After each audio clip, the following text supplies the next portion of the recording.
Now, Central Oregon's local alert weather with Katie Suniga.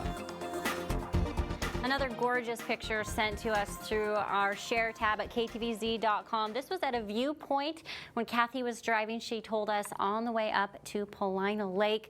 What a beautiful view of those Cascade Mountains. If you have any pictures or videos, even story ideas or tips, we love to hear from you. Like I said, go to ktvz.com, click on share, and we would love to use your stuff.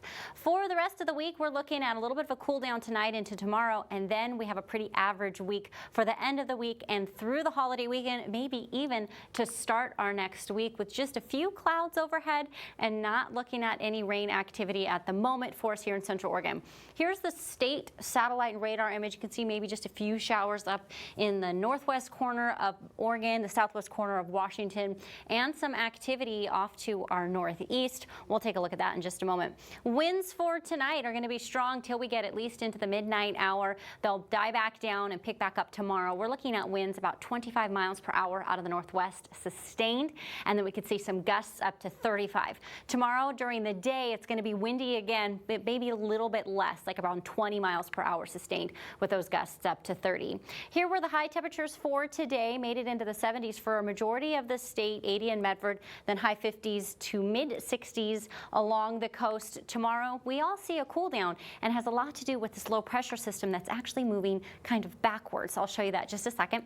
Right now, we're going to take a look at the highs for tomorrow, and this is how that low moving backwards is going to impact our temperatures. We're seeing cooler temperatures for our Wednesday before we begin that warm up.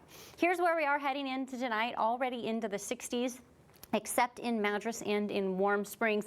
And then, like I mentioned, tonight we stay on the cool side, actually with an opportunity to get in those high 30s in Lapine and Sun River, and then the low to mid 40s for the rest of the region, a few degrees below average from where we usually are this time of year. Tomorrow, we're well below average. We're usually around 81, 82 right now. We're looking at those 60s pretty much all the way across the region, with the potential of Lapine being the warmest area in the region tomorrow. Here's why. This is the low pressure system. It came down out of Canada, moved off to the east. Now it's actually moving backwards. Most of the time, really all the time, our systems move from the west to the east because of the flow of our winds, but this one's moving backwards a little bit, and that changes us, gives us a little bit of a cooler day.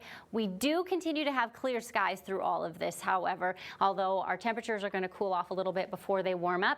We stay fairly clear through the foreseeable future. By the time we get to Friday, heading into the holiday weekend, our temperatures will be back into the low 80s, which is right around average. 4th of July Saturday should be our warmest day of the week.